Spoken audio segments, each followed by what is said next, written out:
Hello dear students, good morning to all of you. Chapter number 4 એનો આપણે example number 4.14 last time કર્યો હતો. આજે 4.15થી આપણે સ્ટાર્ટઅપ કરીએ.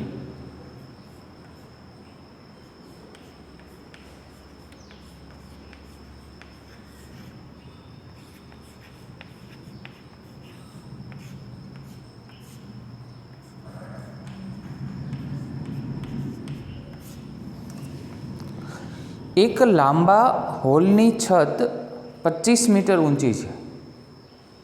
40 મીટર પ્રતિ સેકન્ડની ઝડપથી ફેંકવામાં આવેલ દડો છતને અથડાયા વગર પસાર થઈ શકે તેવી રીતે કેટલું મહત્તમ સમક્ષિતિજ અંતર કાપશે? હવે દડાને આપણે આ રીતે ફેંકીએ તો છત સાથે ટચ થવો ના જોઈએ અને એ અંતર કાપવો જોઈએ. તો સમક્ષિતિજ અંતર, તો એના માટે આપણે કયું? તો સમક્ષિતિજ અંતર છે એના માટે આપણે અવધિ, બરાબર, એનું આપણે સૂત્રની ચર્ચા કરેલી. તો આપણે અહીંયા પણ આપણે ચર્ચા કરીએ. પહેલાં તો તમને શું વસ્તુ આપેલી છે?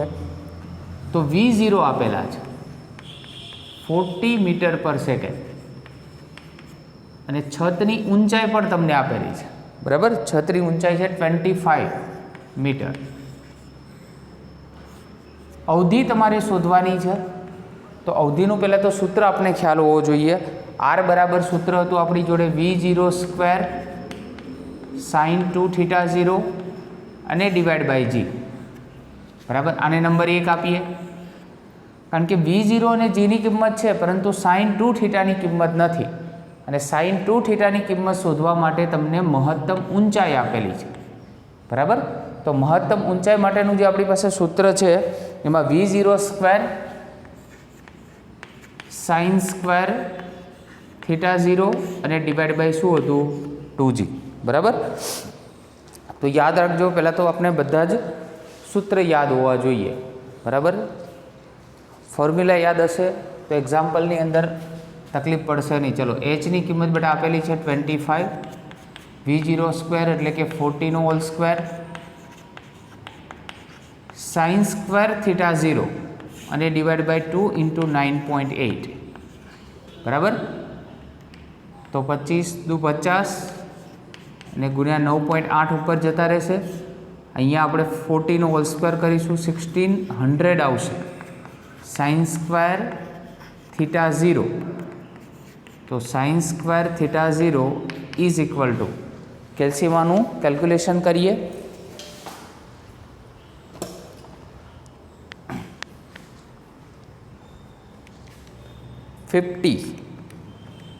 ઇન્ટુ 9.8 ઇઝ ઇક્વલ ટુ અને ડિવાઈડ બાય 1600, બરાબર. આન્સર છે આપણી જોડે 0.30625, બરાબર. હવે અહીંયા સાઇન સ્ક્વેર થીટા છે, આપણે તો ફક્ત સાઇન 2 θની કિંમત જોઈએ છે, બરાબર. ખાસ ધ્યાન રાખજો, અહીંયા સાઇન સ્ક્વેર થીટા છે તો પહેલાં તો અંડર રૂટ કરવું પડશે, બરાબર.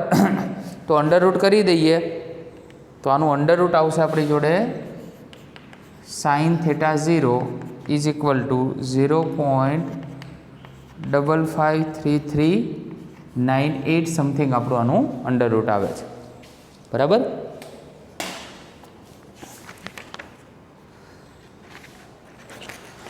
ચલો, તો સૌપ્રથમ તમારે શું કરવાનું? અહીંયાથી તમારે નેચરલ સાઇનનું ટેબલ લેવાનું, કારણ કે સાઇન પેલી સાઈડ જશે એટલે સાઇન ઇન્વર્સ મળશે, બરાબર. આ એક એક્ઝામ્પલ એવો છે કે જેની અંદર આનો યુઝ આવે છે આગળ. એટલે આની જે સાઇન ઇન્વર્સની કિંમત છે એ તમે જ સર્ચ કરજો ટેબલની અંદર. હું તમને હાલ પૂરતી કહી દઉં છું. એ કિંમત છે 33 ડિગ્રી અને 36 મિનિટ, બરાબર. 33 ડિગ્રી અને 36 મિનિટ એવું કહેવાય. આપણે હવે અહીંયા જોઈએ છે 2 θની કિંમત, બરાબર. એટલે પહેલાં તો આ જે ખૂણો છે એને 2 વખત ગુણી નાખો, બરાબર. 2 વખત ગુણશો હશે, આન્સર આવશે 67 ડિગ્રી અને 12 મિનિટ્સ, બરાબર. હવે આ જે ખૂણો આપેલો છે, બરાબર, એ તમારે ડાયરેક્ટ ત્યાં મૂકી દેવાનો થાય સમીકરણ નંબર 1ની અંદર. એટલે અહીંયા આપણે કહી શકાય સમીકરણ 1 પરથી R is equal to V0 નો સ્ક્વેર V0 સ્ક્વેર એટલે 40 સ્ક્વેર બરાબર sin 2 થીટા એટલે 67 અને 12 ડિવાઈડ બાય g એટલે 9.8.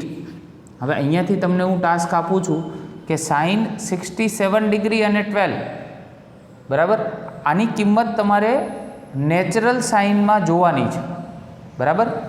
તો કઈ રીતે જોવાની ફરી એકવાર સમજાવું. પહેલાં તો હેડિંગ તમારે લેવાનું ટેબલ અહીંયા નેચરલ સાઇન લખેલું હોય એવું જ બરાબર. એમાં તમારે આ જે પહેલી કોલમ આપેલી હોય છે આ રીતે જુદી જુદી બધી કોલમો આપેલી હોય એમાં 67 જ્યાં હોય ત્યાં જતું રહેવાનું અને 12 મિનિટ છે અહીંયા ક્યાંક લખેલી હશે ઉપરની સાઈડ.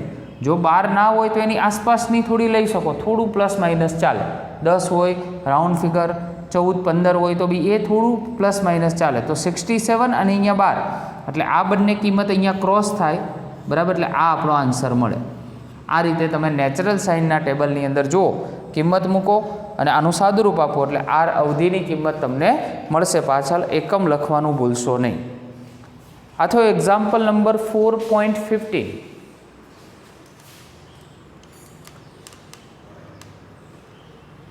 Example number 4.15.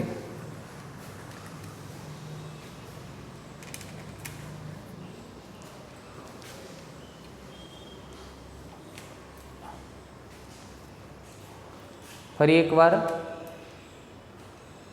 જો કદાચ વ્યવસ્થિત ના દેખાયું હોય તો ફરી એકવાર રિપીટ કરું છું.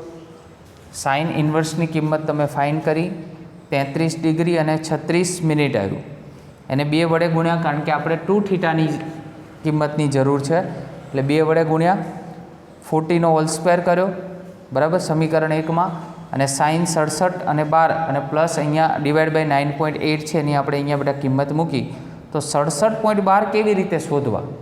તો પહેલાં તો નેચરલ સાઇનના ટેબલમાં જવાનું, અહીંયા જ્યાં 67 લખેલા હોય ત્યાં પહોંચી જવાનું અને અહીંયા ઉપરની સાઈડ જોવાનું 12 મિનિટ છે એની આસપાસ.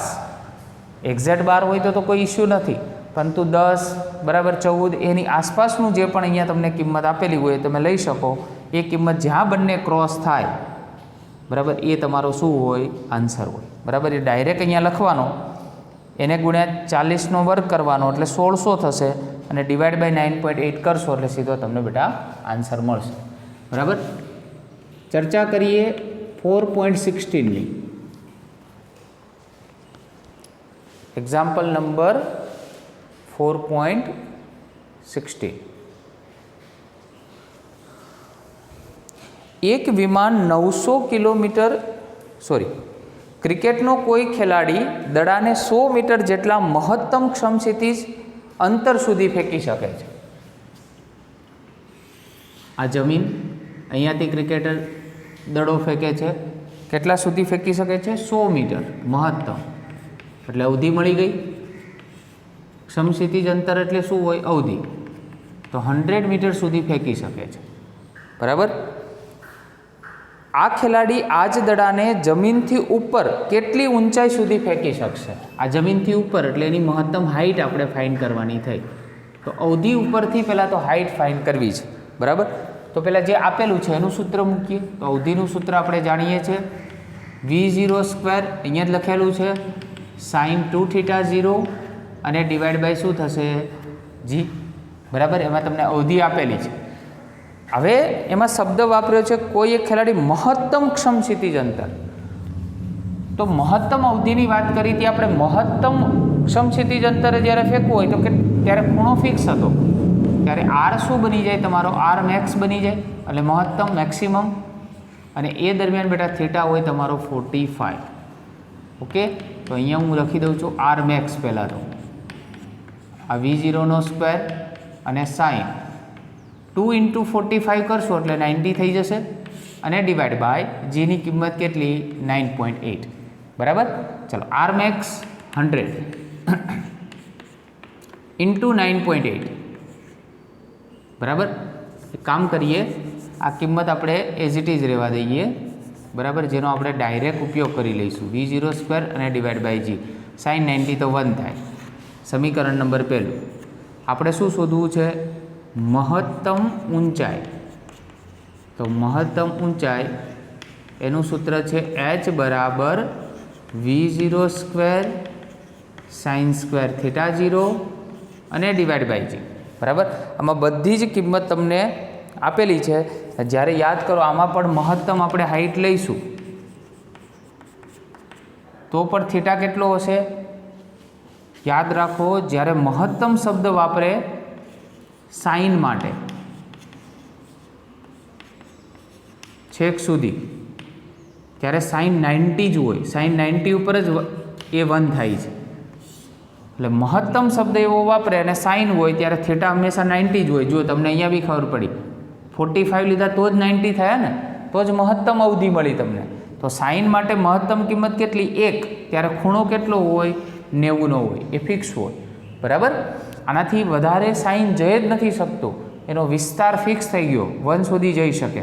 એટલે આ સાઇન 90 એટલે 1, એ બી જતું રહેશે. એનો 1નો સ્ક્વેર કરશો તો બી 1 આવશે, બરાબર. અને એચ મેક્સ આપણે શોધવાના છે, તો v0 square divide by g, એની ડાયરેક્ટ કિંમત આપણી પાસે 100 છે. તો એચ મેક્સ કેટલા આવશે? 100 મીટર આવશે. 100 મીટર સુધી એને મહત્તમ શું કરી શકાય? દડાને ઊંચે સુધી લઈ જઈ શકાય, બરાબર. ચલો આગળ વધીએ. એક્ઝામ્પલ નંબર આપેલો છે આપણે 4.17, બરાબર, જેની ડિસ્કશન આપણે અહીંયા કરી લઈએ. 4.17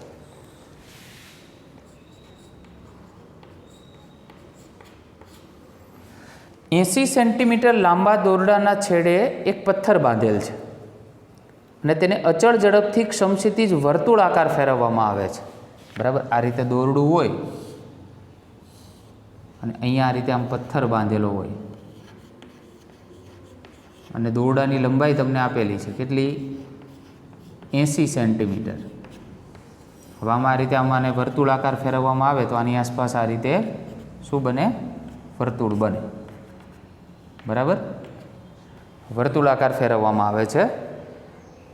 જો પથ્થર 25 સેકન્ડમાં 14 પરિભ્રમણ પૂર્ણ કરતો હોય તો પથ્થરનો પ્રવેગનું માન અને તેની દિશા શોધો. હવે યાદ રાખો, જ્યારે પણ એક પૂર્ણ પરિભ્રમણ થાય એટલે અહીંયાથી આમ જાય ત્યારે 2π રેડિયન મળે. અને 2π રેડિયન એટલે તમે મેથ્સમાં ભણતા હશો 360 ડિગ્રી બને. આ ડિગ્રીમાં કેવું હોય તો 360 થાય અને રેડિયનમાં કેવું હોય તો 2π રેડિયન કહી શકાય. એટલે એક પૂર્ણ પરિભ્રમણ થાય એટલે 2π રેડિયન જેટલું અંતર એણે કાપ્યું કહેવાય. તો આગળની આપણે જે ડિસ્કશન કરવાની છે, બરાબર, એમાં સંદર્ભ કોનો લેવાનો છે? તો પહેલાં તો એવું શોધવાનું છે, તમારે પ્રવેગનું માન શોધવાનું છે. તો પ્રવેગનું આપણી જોડે સૂત્ર એક તો ત્રિજ્યા આપેલી હોય, બરાબર. તો કેન્દ્રગામી પ્રવેગનું સૂત્ર, આમાં કેન્દ્રગામી પ્રવેગ આવશે r ઓમેગા સ્ક્વેર હતું. તો આપણે ઓમેગા આમાં આપેલું નથી, બરાબર. તો અહીંયા પહેલાં લખી દઈએ કે પથ્થરને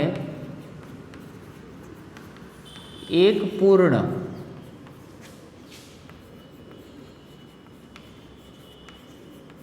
પરિભ્રમણ કરતા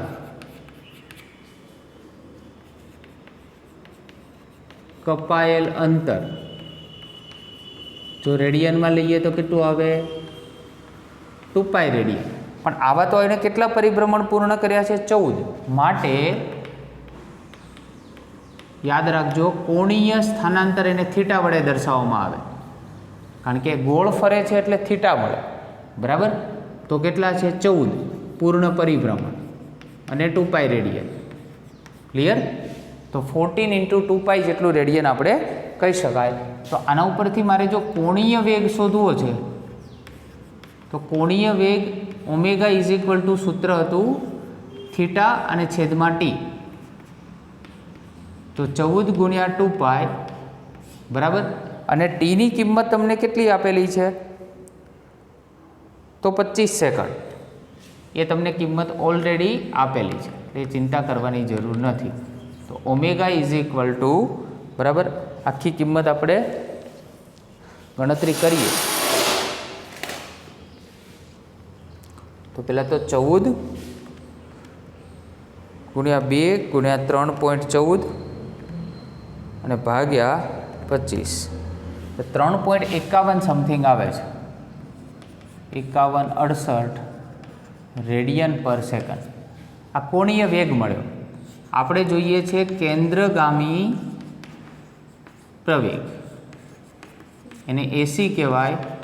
સૂત્ર હતું આર ઓમેગાનો સ્ક્વેર, બરાબર. આમાં તમને ત્રિજ્યા પણ આપેલી છે. ત્રિજ્યા કેટલી છે? તો 80 સેન્ટીમીટર છે. તો 80 સેન્ટીમીટર હોય તો મીટરમાં કન્વર્ટ કરો, કેટલા મળે? 0.80, બરાબર ને. તો આ થઈ ગયું આપણી જોડે 0.8 અને 3.5168 એનો હોલ સ્ક્વેર માટે એસી ઇઝ ઇક્વલ ટુ, ફરી એકવાર કેલ્સીનો ઉપયોગ કરીએ, 3.5168 એનો વર્ગ અને ગુણ્યા 0.8, 9.89 એટલે 9.8 મીટર પ્રતિ સેકન્ડ સ્ક્વેર જેટલા અચળ પ્રવેગથી શું કરશે? ગતિ કરશે. એટલે 9.89 આપેલા છે, એટલે 9.9 પણ તમે લખી શકો, બરાબર, એમાં કોઈ ઇસ્યુ નથી. ચાલો હવે ચર્ચા કરીએ 4.18ની. એક વિમાન 900 કિલોમીટર પ્રતિ કલાકની અચળ ઝડપથી ઉડી રહ્યું છે, બરાબર. 1 કિલોમીટર ત્રિજ્યાનું સમક્ષિતિજ વર્તુળ બનાવે છે. તેના કેન્દ્રગામી પ્રવેગ અને ગુરુત્વ પ્રવેગની સરખામણી કરો, બરાબર. તો પહેલાં આપણે લઈએ કેન્દ્રગામી પ્રવેગ. કેન્દ્રગામી પ્રવેગ જેને આપણે એસી વડે દર્શાવતા હતા, એટલે v² શું થઈ જાય? આર, બરાબર. હવે v તમને કેટલા આપેલા છે? તો 900 પહેલાં તો કિલોમીટર પ્રતિ કલાક, તો એને જો આપણે મીટર પ્રતિ સેકન્ડમાં કન્વર્ટ કરવો હોય, તમે જાણો છો 5/18 વડે શું કરી દો? મલ્ટીપ્લાય કરી દો, એટલે મીટર પર સેકન્ડમાં. તો 18×5 = 90, પછી 0 કેટલા આવશે? 250 મીટર પર સેકન્ડ. ક્લિયર? એટલે v મળી ગયો. હવે બીજી વાત રહી આપણી જોડે આરની. તો આર તમને આપેલા છે 1 કિલોમીટર, એ પણ લખી દઈએ. 1 kilometre is equal to 1000 metre, બરાબર. તો એસી ઇઝ ઇક્વલ ટુ 250 એનો whole square divide by 1000. AC is equal to 250 નો હોલ સ્ક્વેર કરીએ, આમ તો ઇઝી છે. અને 625 પહેલાં શું કરવાનું? 25નો કરી દેવાનું, પછી 2 શૂન્ય લગાવી દો. અહીંયા 1000 છે, 2 શૂન્ય અહીંયા કેન્સલ, એક આમાં કટ કરો.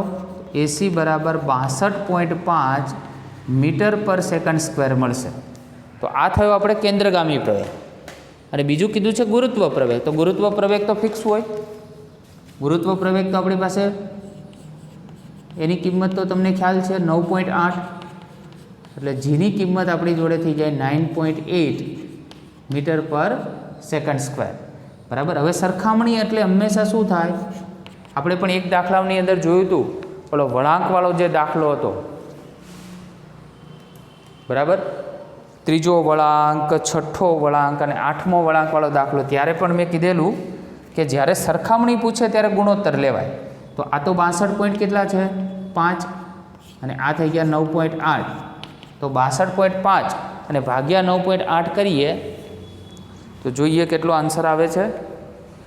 62.5 અને 9.8 એટલે 6.37.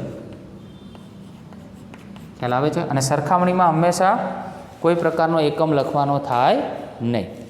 ઓકે.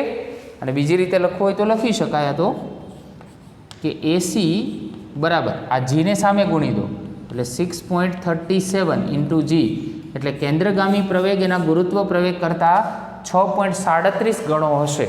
ફરી એકવાર, કેન્દ્રગામી પ્રવેગ એના ગુરુત્વ પ્રવેગ કરતાં આટલા ગણો હશે એવું બોલે, બરાબર. તો આ થઈ સરખામણી.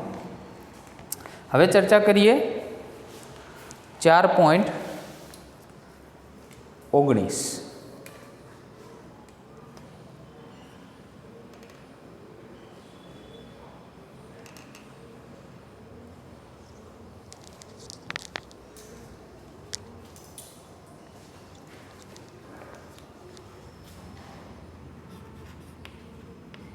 4.19 નીચે આપેલા વિધાનોને ધ્યાનથી વાંચો અને કારણ સહિત દર્શાવો કે સાચા છે કે ખોટા છે. પહેલું, વર્તુળ ગતિમાં કોઈ કણનો ચોખ્ખો પ્રવેગ હંમેશા વર્તુળાકાર પથની ત્રિજ્યાના કેન્દ્રની દિશામાં હોય. બરાબર. થોડું આપણે ગ્રાફિકલી બતાવીએ તમને એ નંબરમાં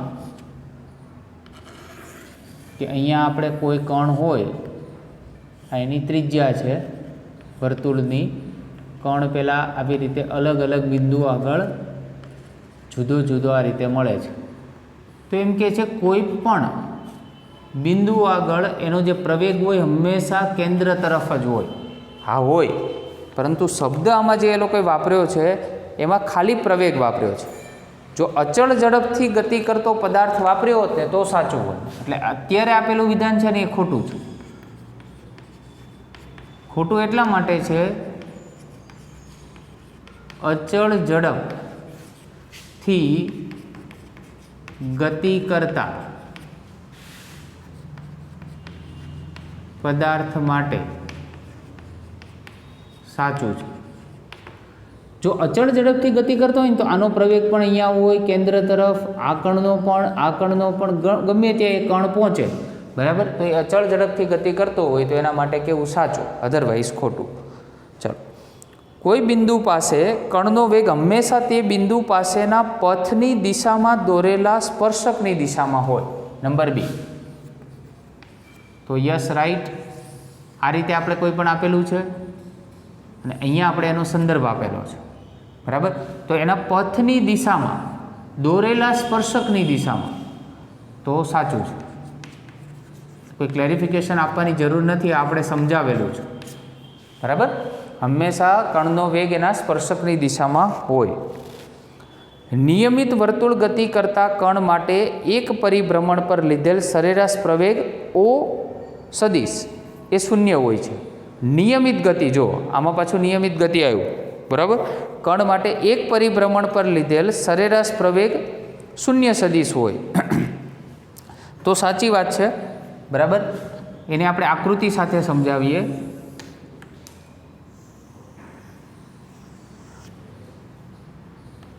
અહીંયા જ્યારે કણ પહોંચે ત્યારે એનો પ્રવેગ મેં કીધું એ પ્રમાણે કેન્દ્રગામી, અહીંયા પણ કેન્દ્રગામી ને અહીંયા કેન્દ્રગામી, બધી કેન્દ્રગામી હોય, અહીંયા પણ લઈ શકાય. અચળ ઝડપથી ગતિ કરતા હોય ત્યારે પહેલાં તો લખી દઈએ કે વિધાન કેવું છે, સાચું છે. હવે કેમ રાઈટ છે? કારણ કે જો અહીંયા નીચેની તરફ જશે તો એક્ઝેક્ટ એની સામેનો જે કણ છે ને એ ઉપરની તરફ છે, એટલે બંને વિરોધી થઈ ગયા. તો વિરોધીનો સરવાળો હંમેશા કેવો હોય? શૂન્ય. એવી રીતે જો આ કણ અહીંયા હશે, આ સદિશ જો આ દિશામાં હશે તો આ સદિશ એક્ઝેક્ટલી એની ઓપોઝિટમાં હશે, તો એ પણ શૂન્ય થયા. બેનો સરવાળો કરશો તો આ બંનેનો સરવાળો પણ શૂન્ય, આ બંનેનો સરવાળો પણ શૂન્ય. તો આવા જેટલા સદિશ તમે લેશો એ બધા જ સદિશનો સરવાળો કેવો થશે? શૂન્ય સદિશ થશે. એટલે કહી શકાય કે આવી રીતે લીધેલા બધા જ સદિશોનો સરવાળો શું થાય? તો અહીંયા લખી શકાય કે વર્તુળાકાર ગતિમાં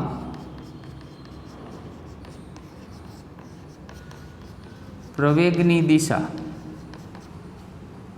સમય સાથે, જો સમય સાથે બદલાય છે બધાની, સમય સાથે સતત બદલાય છે. બરાબર. જો તે અચળ ઝડપથી ગતિ કરતો હોય, અચળ ઝડપથી ગતિ કરતો હોય તો પ્રવેગ કેવો હશે? કેન્દ્રગામી થશે. બરાબર. અને આ બધા પ્રવેગ સદિશોનો સરવાળો શૂન્ય સદિશ થાય. બરાબર. શૂન્ય સદિશ બની શકે. એક્ઝામ્પલ નંબર 4.20, 4.21 અને 4.22 થોડી તમને હિન્ટ આપું છું, થોડી આપણે ડિસ્કશન કરી લઈએ.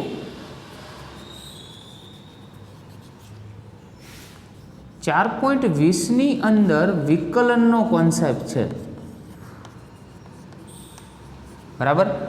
એક તમને આર આપેલો છે, આર સદિશનું મૂલ્ય આપેલું છે, એનું જો સમયના સાપેક્ષે વિકલન તમે કરો તો એની ઉપરથી તમને શું મળી શકે? વેગ મળી શકે, બરાબર.